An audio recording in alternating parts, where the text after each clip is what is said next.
Good morning, good evening, good afternoon, colleagues. My name is Roberta Martins. I'm from GCO headquarters. It's a pleasure for us to have you on board on this new webinar. This is a part of a series of webinars we are conducting from GCO on high-impact common services that can be included as part of BOSS 2.0. And the title of the webinar of today is about sustainable canteen and the food services. So the sustainable cafeteria. We had some other webinars on the past weeks on the other high impact and SDG impact common services. All of them are being recorded like the current webinar, and they are available for all of you. And as you see, we've been working through some very different areas of work, like carpooling, gender-responsive procurement, disability inclusion in our daily work, green energy services. And today we have a very special subject as well, which is sustainable cafeteria. I'm here today with my colleague Luis Diego Cobb from DCO, but we also have a guest today who will be our presenter, who's Martin Christensen from the UNCT in Copenhagen. And without further delays, I would like to give the floor to Martin. Martin, it's our pleasure to have you on board. Over to you. Thank you very much. So hi there, everyone from Copenhagen.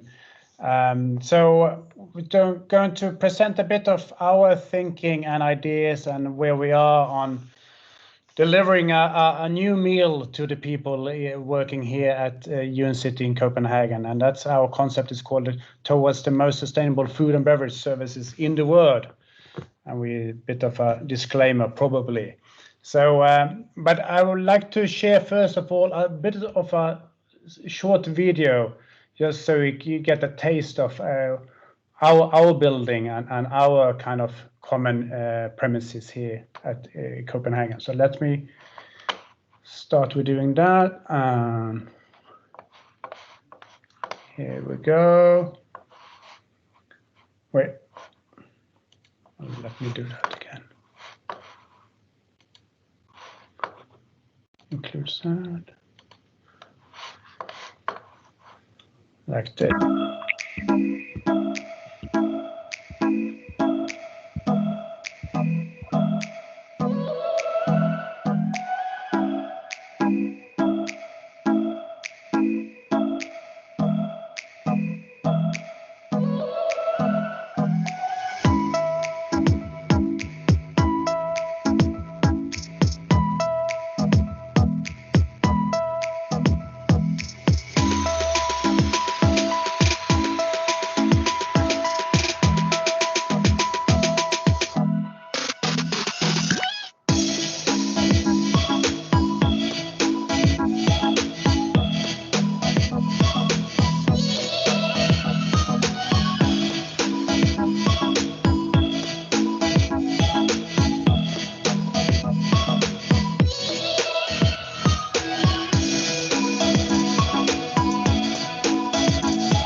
And let me go back to the slideshow here. I hope you didn't get too seasick there. We'll see. Here we're going. And that you spotted a rabbit there somewhere.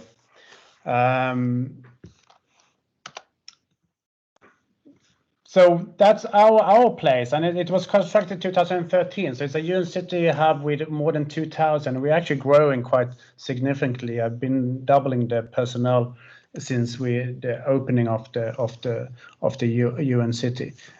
We have 2 premises here, and with the largest agency being UNICEF that have their supply division located in Copenhagen.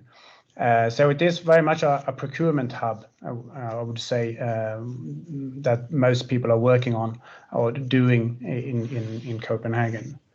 It's a very quite innovative and highly sophisticated building. So it is one of the most energy efficient workplaces in Scandinavia, actually, and it has a LEED certificate that is showing that we are efficient when it comes in terms of energy use.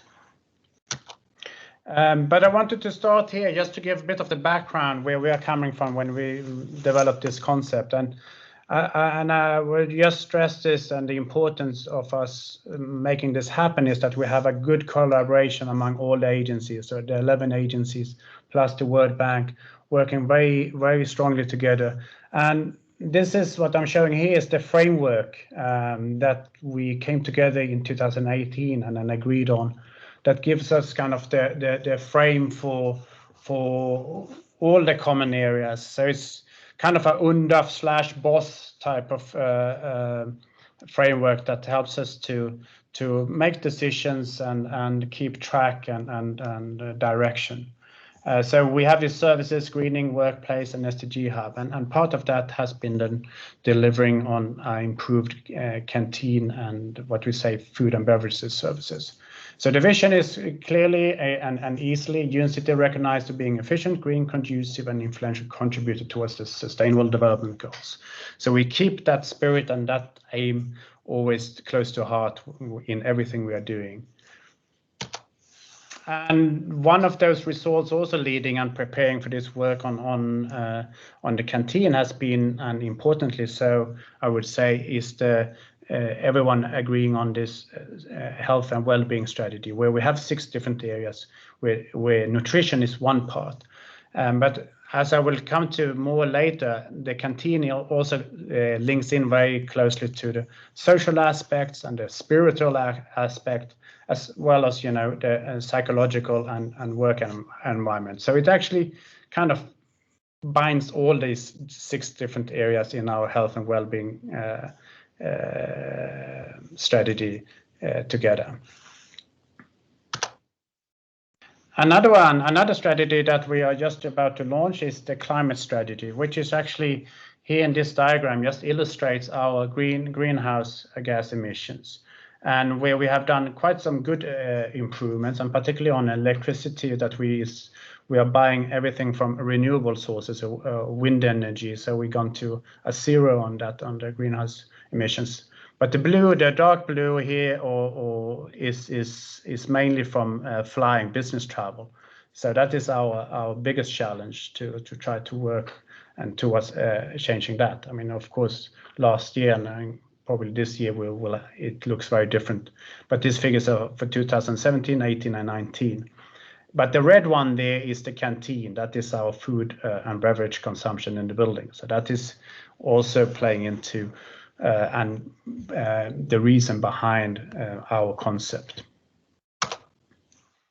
And another one I'd like just to add to the ingredients is in what we're cooking up here is that we are in Copenhagen, and that is a good thing to get the influence and inspiration for moving in the direction of having a more sustainable canteen, because Copenhagen is quite recognized and gradually more and more so for some good places of eating and gastronomic innovation, and overall is very sustainable and very high ambition when it comes to the SDG agenda overall as a capital. And so we are connected with that, and we have used that resource in designing and developing this concept very much through consultants and engagements with different actors. And eating, of course, we've been eating. So this is to say how it used to be. I mean, I'm gonna say it's not like as is, because there's nothing as is. As you saw in the pictures, Jan illustrated, it was quite an empty building. Currently, we are like 100 out of the 1,600 usually working in this building. And I said that we are 2,000 working here because we have 2 campuses actually. But in the building that the main kind of building, we are on average 1,600 working. Although not everyone coming in every day, of course, due to different reasons. But so we are saying about 750 on average eating in the canteen. But we also then have catering services for different events, but also for meetings, coffees, and snacks, and providing lunches out in the different parts of the building. And we have a cafeteria. And the contract up to now, we've been working in a modality of outsourcing this, which ended at a New Year last year. And now we are having something in a transition mode, kind of. We have a bit of a small setup with 6 staff that is running actually only the cafeteria at the moment, because we don't have the canteen. The canteen is not open yet. But we are getting lunches from a provider, which I will talk a bit more about. So where we are coming from, we were pretty good in the CO2 footprint, I would say. I mean, we introduced, and we had that was quite a nice exercise that we did we proposed, and it came actually from I'm driven by the interns in the building, of suggesting having a meatless Monday, and then we had a poll run in the building, and 80% was saying yes to that. So we started with that. With different grumpy minds, of course, but it's that's the few first months you have that, and then it works quite well. We have 30% to 60% organic. This is a bit of a, like, you can get a placket or a classification of that. So the materials or the raw produces up to 60%. But this is what we want to increase the ambition of. No plastic. We've been quite good throughout the building to. So we all only have biodegradables, and so like on the picture here, you see a biodegradable cup, and so we got rid of all plastics, even the PET PET bottles, and that has also been replaced by different materials. And where we have jugs of water instead of plastic bottles. Also to bring your own mug and different kind of campaigns like that we've been trying to push through. But we have an issue that many bring and don't have the time to take the break for the lunch. So they come and take food and they go to the computer. We serve quite a lot of coffee. We have 8 hours working days with a mandatory lunch. And there's been complaints about, and that's why some people have been going in front of the computers, that you have eating in front of computers, because it's a noisy and maybe not so comfortable canteen. And of course, we have people from 100 different countries here, and of course, as many and many more different tastes, and so there's always a hard thing to find that that fits for everyone, to have a good diversified menu, meeting all the tastes and minds. So our overall aim, then, we started this process, it's actually close to 2 years ago, actually, to try to transform this food and beverages. And what we saw then was that and this I really want to stress, because I want to maybe make that reflection also. We have a gym in the house, which has been a fantastic asset to us. We have more than 350 being gym members, but it's that this is a kind of a management tool in the way of getting people to meet. Kind of is quite a democratic area also, where you don't show really directors from interns. It doesn't really tell. So it's quite a good come together place where you can build a social fabric and this community spirit. So this is something that we constantly try to drive to get this interagency collaboration to work is that, and people wanting to go to workplace and feeling comfortable here, is that they connect with them. So trying to find reasons to connect and ways to connect and nudge that as much as possible. And the canteen definitely has that role also. And that's something that we want to emphasize and make even stronger and find different ways. And we will get back to some of the ideas that we are working on to do that. But this is just to say that a canteen is not only to provide and food and cater for the belly and stomach, but it is also a way to share ideas and meet and collaborate and get to know each other. So it has definitely a management and productivity gain in having a good functioning canteen in-house. We want to minimize the climate impact as much as possible to really reduce our footprint, and also then provide healthier choices. So that is linking to the health and well-being strategy. So aims, well, just shortly, quickly, I mean, I mentioned most of these things, but is reducing the climate footprint, more nutritional eating. So, and this we can also link. We have coming up, we had a dietitian, we have a medical facility in the building, and we have some great programs to get people to be moving and watch the cholesterol levels.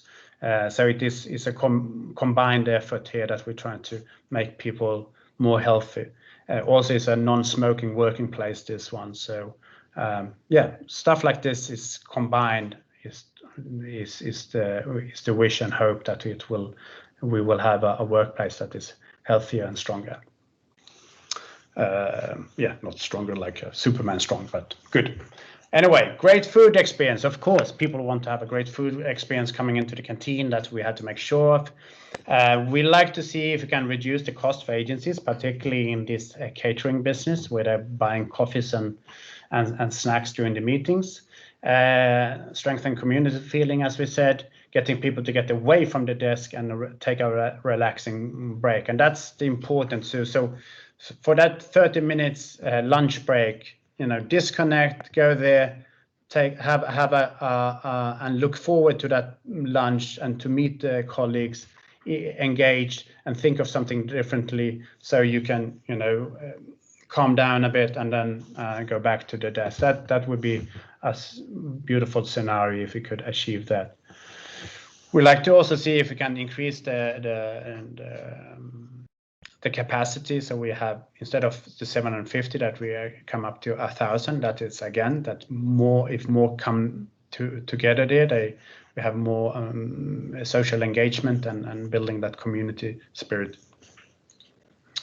So we want to also improve the eating environment. You saw that we were flying through. It was very white and very minimalistic.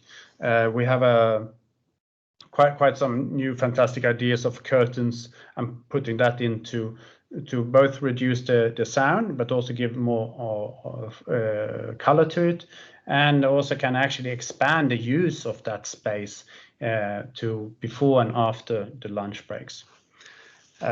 Which goes into the last point there of that you use the space better for others. So it is a space that you can have for presentations, or that you just go for smaller meetings and so forth. So it can be used throughout the day, not only for the lunch break. So to achieve these goals, yes. So our focus is a high culinary quality. We have this fantastic pool of chefs around us. So I'm just sitting here with a pile of different CVs of great chefs that we're looking at, and these are world class. I'm very tuned into good sustainable cooking and thinking. So the great focus on sustainability in the choice of raw produce. So this is where we're looking from the farmer all the way to the dustbin, so to speak. It's the whole value chain you have to think about. So where is the produce coming from? And of course, local is most of the time the better. And then how you're thinking through the process of using the produce most efficiently, so you don't reduce the waste to the maximum. And if you, at the end of the day, have still waste, you have thought of how can you use that waste again. You can ferment it, you can blend it into something else, or make a different dish the following day. So this is important with a well-planned menu, so you know how to use the whatever you didn't eat up that day, so to speak, or the remains. It doesn't mean that we're going to eat leftovers. That's not the point. It's just if you have chopped half a carrot, and what you do with the rest of the carrot. The selection is developed holistically and pairs harmonically on the day on the plate. So this is where less is more. That's a concept that we've been working out here. Is to, before we had a buffet, and now we go to one dish serving instead. So it is to focus on providing one dish instead of having like a selection or a big assortment of up to maybe 30 different blends and kind of dishes. So what our concept is doing is that you go from the buffet, which is also related to now with the COVID and everything, is a smarter way to do. But so the chef will focus on delivering one good dish. There will always be a vegan or a version of this, and sometimes there's no meat, and sometimes there's no fish. It's all vegetarian some days. But we concentrate on good food where the greens are coming first, and fish and meat where it appears come as a secondary. So it's kind of complementing the greens. And by focusing on one dish like this, you also can spend more time and thinking to make that perfect, that the taste works together harmonically. So this is what we're talking about, where you can have the good thinking brought in on the nutrition and the sustainability.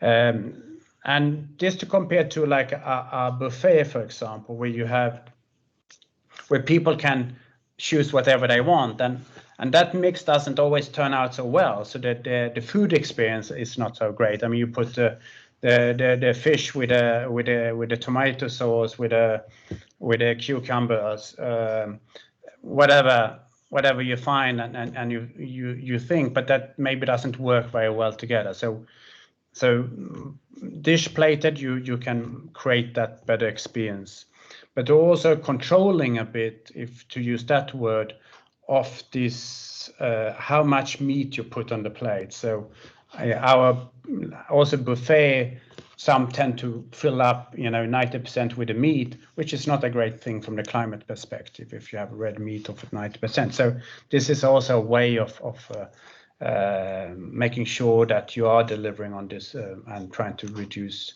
on the food print or the climate print. The menus will vary and take inspiration from the parts of the world. I mean, we are a global community here, so that is important. And one of the ideas is that we actually will be working week by week, visiting different countries. All menus are described as the dish being served. So this is also a very important of the communication between the chefs. So the chefs will be out with and meet the staff and be able to talk to them. So it's a constant communication about food and what it is and describing it.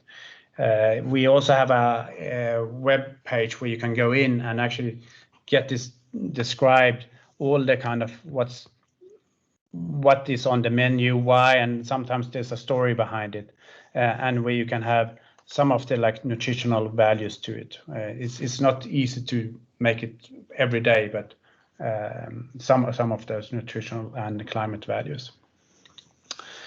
So there's this constant dialogue and this discussion, and of course the atmosphere in canteen is cozy and relaxing. So that is importantly.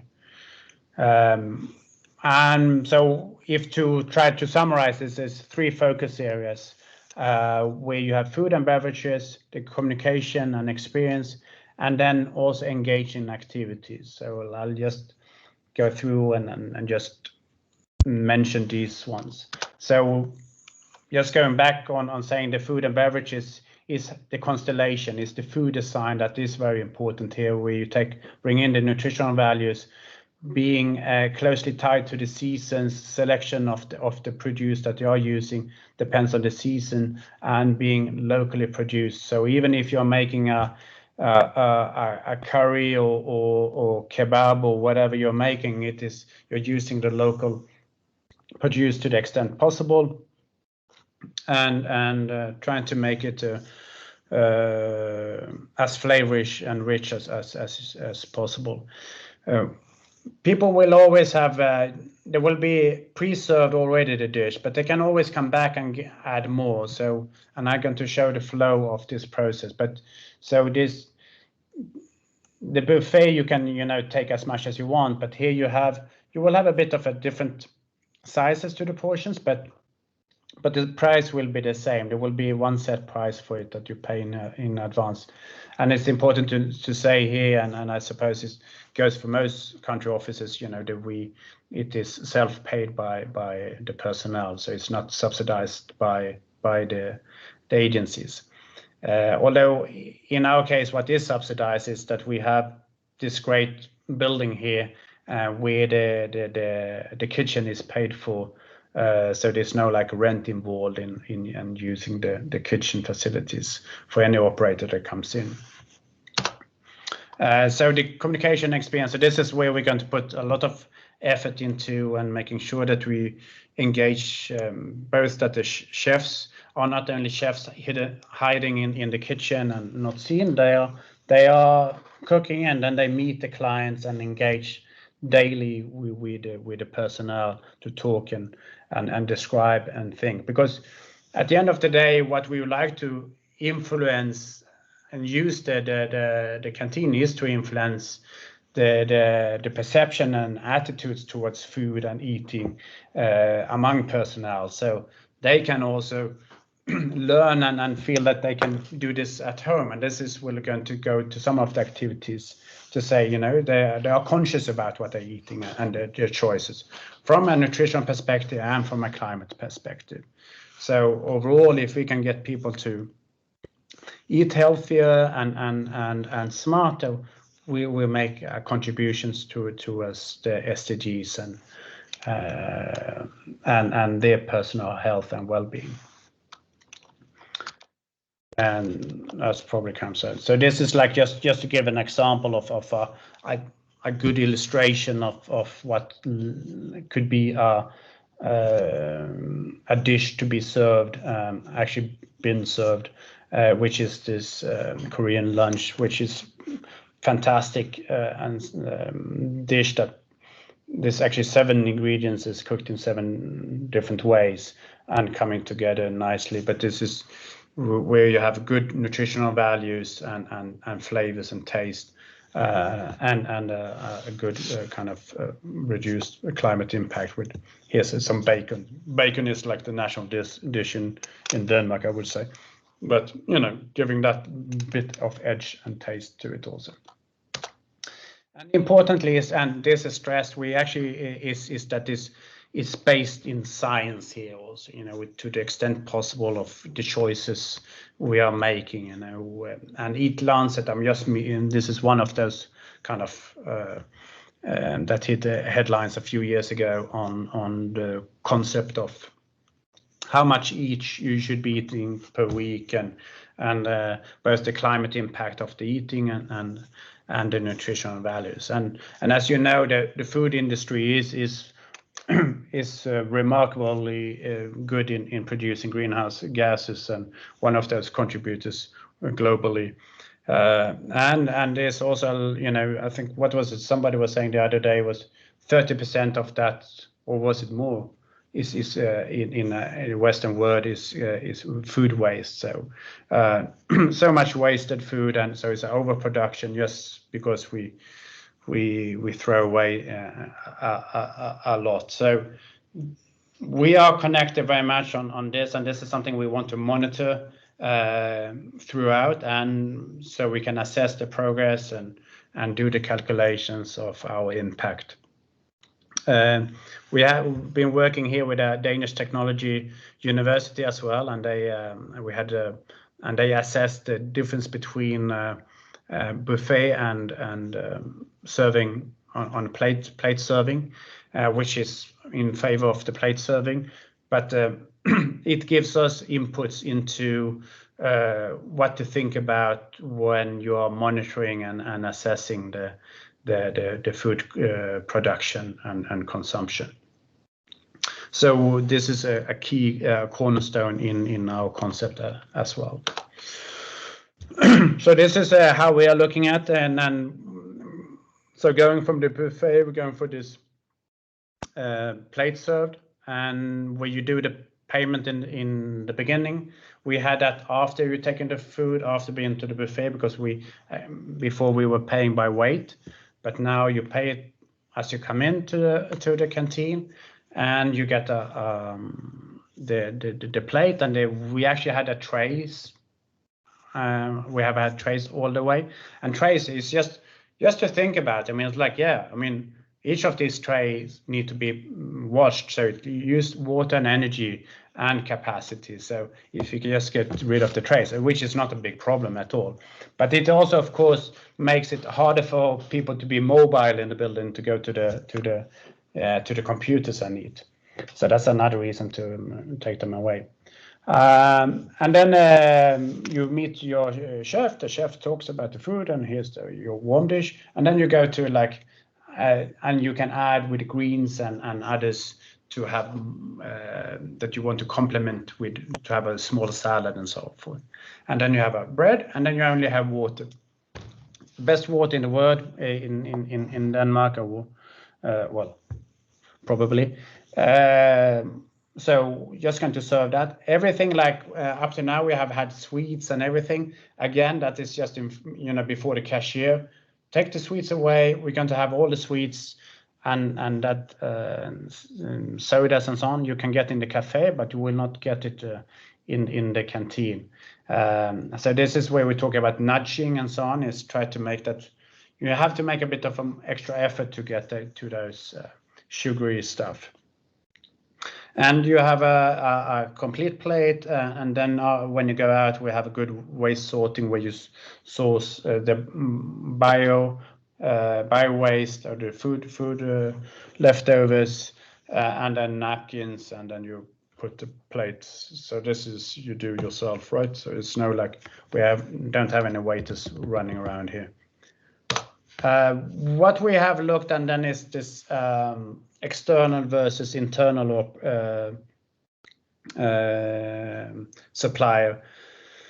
We've been much back and forth, and what we are looking at is mainly to have it internally, because we believe that to make this happen, we need to have a good and strong involvement of us as management with a vision that we have to make this happen. And as you see, there's a big part on communications that is also linking with the communication department we have here and engaging that one. So what we are looking at here and is to get and recruit a good main chef to drive and build this up. I mean, now we have the good space in time, so to speak, during this COVID situation where there's not many people here to build this up and gradually increase the capacity. So we are like just in the starting blocks here and kicking this off, and we hope we will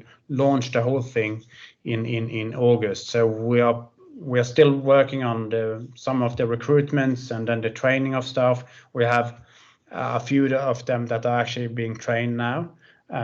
We have only 6 as said in the staff currently, and 3 of them are being trained in this sustainable and nutritionals cooking here. So we also have a good experience from operating. We had actually cleaning that was outsourced before we did that insourced, and that has shown to be both cost efficient for us and improving the quality. So we feel like insourcing has been a good solution for us in many ways for providing services instead of relying on outside providers. So I think that is kind of where I want to end this and say, yeah, I think I'll open up for question and answers. And well, I will give the answers, questions from you. And so thank you very much for the attention here. Thank you very much, Martin. It was a very useful presentation, and I hope it's not lunchtime for the colleagues because the images were very beautiful. And I would like to remind you that we have the chat box. It's available, so you can use the floor, or you can rather use the chat box if you want to make some questions. And Martin, if you don't mind, I would start with the questions that we have at the chat box. Some of them were already replied by your team, but we still have some open questions there. And maybe even the one that was replied on the cost of the meal, if you wanted to go back to this, it will be good, because others who have not seen at the chat box, it will be good. So we have one question here on the cost of the meal. And we have another one about how to minimize food waste, both from the side of the caterer and also from the consumer. So if you can take those two, and then we open up to others. Good, thanks. So so my colleague here, approximately $9. So before we had per 100 grams actually, but now we'll have a fixed price, and that will be for this dish. And compared to what Denmark and the market price is a good one. I think we will be having a quite a compatible price there. So what about measures to minimize food waste, both for the caterer and consumers? And this is where I try to so we are going from all the way from the production to the end, to the waste of thinking of this, right? So the chef and will be important in the design and the planning of the menus for the coming weeks, so they can see, okay, if I'm not using up all those carrots or onions, how can I use that into the next dish? And if that is not like a possibility on option, maybe there's a fermenting. That's one of the things that is very popular here. Also, you do different, cucumber fermentations, and so it's to be creative around that. And then from when people have been eating the food and they don't eat up, well, it will go into that bin. We have actually a tank that we actually put it all down there, and we will have a good soup that can be not soup, sorry, that can be as compostable material, so it's not going totally to waste. So that is thinking to go into this. Yeah, thank you, Martin. We have another. Sorry. Sorry. You go. Sorry, I didn't interrupt you. Sorry for that. No, we have another question here on how many staff they are managing the canteen staff, and we also have another one which is quite related. There is a catering committee composed by staff representatives, and if there are charities collecting food waste. Yeah. So there's no committee as such. We have a very good operation own team, so everything goes through there.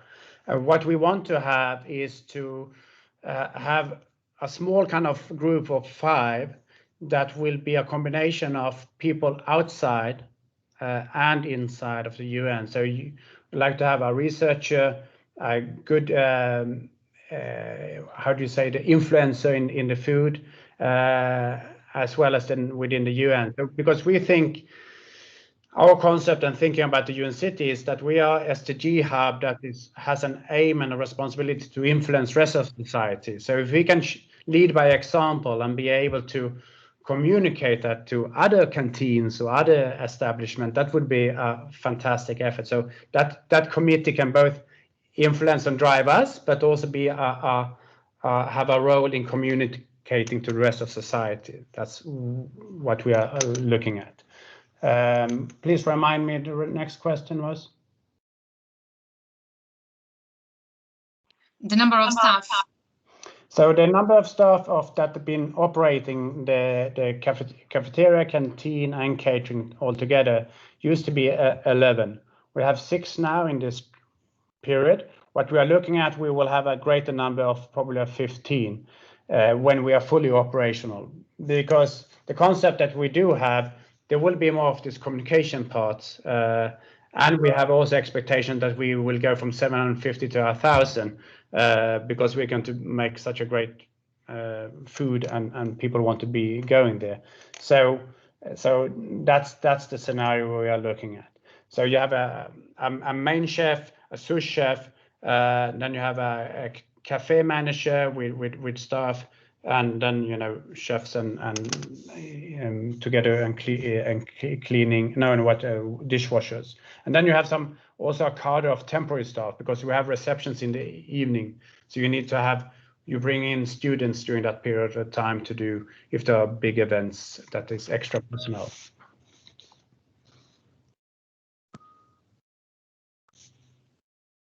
And Martin, there was another one on the charities. If you have charities collecting the wastes. No.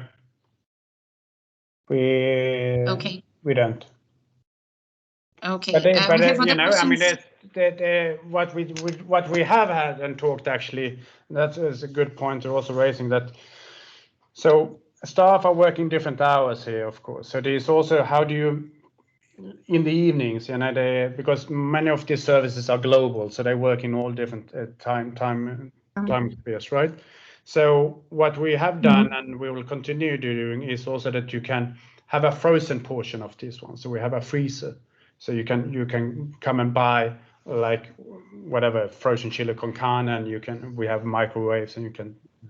And the other one that we have been talking about is to have portions also that at the end of the day not being sold, you can come and collect. But let's see where we end up.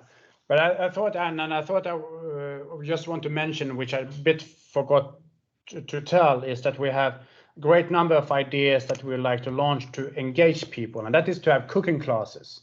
So after working hours, you have a cooking class, just meet the chef, and you learn some new recipes of how to work on whatever. It can be a certain cuisine, like you're learning about Indian, Ethiopian cuisine or something like that. So you can engage around that. So that would be other idea is to have a cookbook, to have a virtual cookbook where you publicize the dishes, the meals that we are cooking at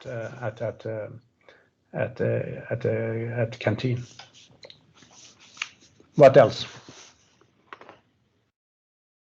Very good questions here, and some of them are being replied by Michael. Thank you, Michael, for replying to the questions. And I see that the colleagues are very interested in health life, because we're talking also about the gym that you have on your building. There is a question here. What is the total cost of the UNCT financed by the agencies? And what is the cost of operating the cafeteria? So I understand that the question here is related to how much the service costs to the agencies as well. Yes, so this should be a self-financed at the end. I mean, there's certain financing coming from the agencies in a sense that they are paying for electricity bills and utility bills, but it should be self-financed when it comes to the canteen operations. and the cafeteria operations. Then the catering is then charged to the agency. So if UNOPS or UNHCR or whoever is organizing an event, they pay for that. So we, through Common Services, will be billing them for whatever they're consuming. So we have an overall budget of, is it $3.5 million that is contributed by all agencies for Common Services. And the Common Services, we are about 50 people working here, including the cleaning staff. And then we have additional Common Services that is run by UNOPS, which is security, and WHO is running IT services, the network running, and auditorium facility, like a meeting conference service. So we have different players here. So there's some additional cost to that. I'm reading the questions from the chat box, but if anyone wants to raise your hand and use the floor to make a question, is also possible. Okay. Yep. We have here another question on the size of the canteen, how many square meters, and if you have any special arrangements for COVID. Right. I can't say we have the maximum capacity of 450 seating in the canteen. So that is like a quarter of or a bit more. So that can be, everyone want to eat at 12:30. So there's a bit of a challenge there. How do you manage and trying to get them to eat at different points so you don't have too much of a queues? And that relates to COVID, of course. In a sense, also you don't want to have too many coming at once.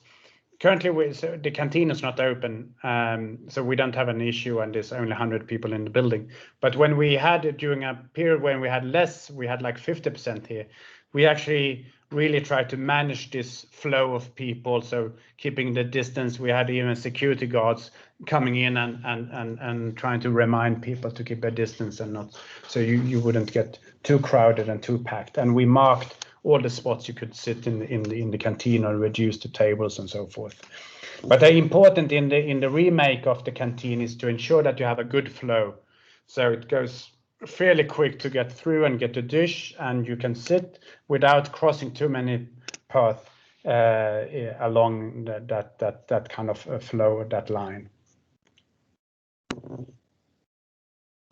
Thank you. We have one raised hand here. Monita Youssef, do you want to take the floor, please?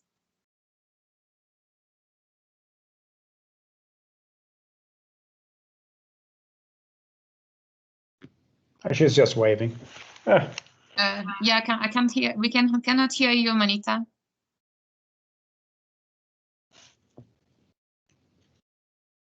Okay. So when you are able to take the floor, you just let us know.